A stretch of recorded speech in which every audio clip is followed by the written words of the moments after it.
Hello everyone, আসসালামু আলাইকুম। সবাই কেমন আছেন? আজকে আমি রান্না করব চাপিলা মাছ না, এগুলো হলো চান্দা মাছ, আর এগুলোর দো পেঁয়াজা রান্না করব। তো কিভাবে রান্না করব আপনাদের সাথে শেয়ার করার জন্য চলে আসলাম। প্রথমে আমি এখানে লবণ দিয়ে দিলাম, হলুদের গুঁড়া পরিমাণ মতো, মরিচের গুঁড়া পরিমাণ মতো দিয়ে দিলাম। এখন দিয়ে দিব ধনিয়ার গুঁড়া, দিয়ে এটাকে ভালো করে হাত দিয়ে মাখিয়ে নেব। এটা একটু আদা রসুন দিয়ে দিলাম, দিয়ে এটাকে এখন হাত দিয়ে ভালো করে মাখিয়ে নেব। এই দো পেঁয়াজাটা কিন্তু গরম গরম ভাতের সাথে খেতে কিন্তু ভীষণ মজা এবং খুবই সুস্বাদু। আপনারা অবশ্যই আমার মতো এভাবে একদিন বাসায় করে দেখবেন, অনেক মজা লাগে। তো এতে দেখেন এটা মাখানো শেষ।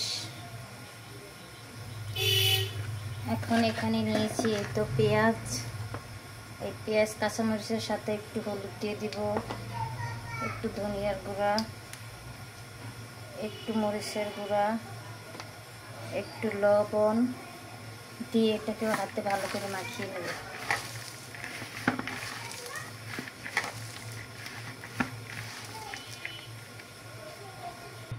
এতে দেখুন এটাও মাখানো শেষ হয়ে গেল হাতে। এখন আমি এটা ফ্রাই করার জন্য প্রস্তুত।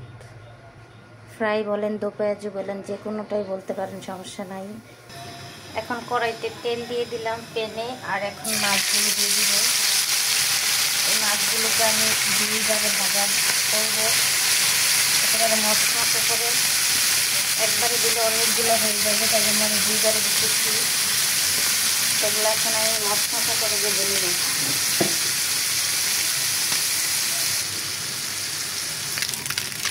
মাছগুলো একেবারে আলতোভাবে নাড়াচাড়া করে একেবারে ভেজে নেবেন কড়কড়া করে। তো আমি অফ ক্যামেরাতে দেখুন মাছটা অনেকটাই ভেজে নিয়েছি।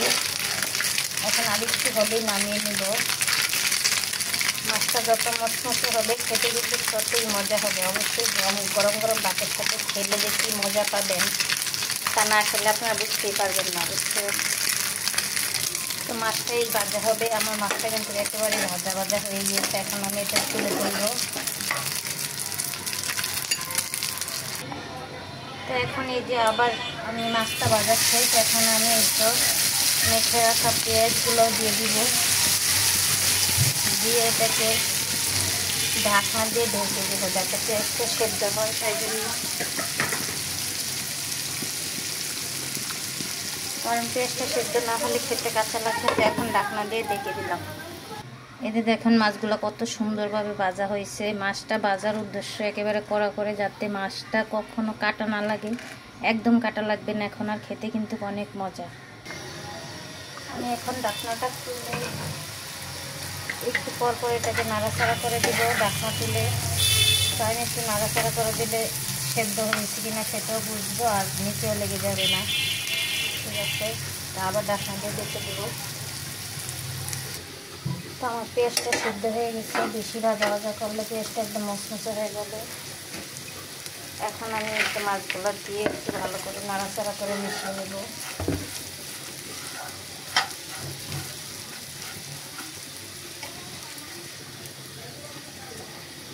থেকে দেখেন ভালো করে নাড়াচাড়া করে মিশিয়ে নিয়েছি। খেতে কিন্তু অনেক মজা হবে গরম গরম ভাতের সাথে। আপনারা অবশ্যই বাসায় ট্রাই করে দেখবেন। একেবারে হয়ে গিয়েছে। এখন দেখুন খুব মজাদার। আজকের মতো এখানে বিদায়। অবশ্যই আপনারা বাসায় ট্রাই করবেন।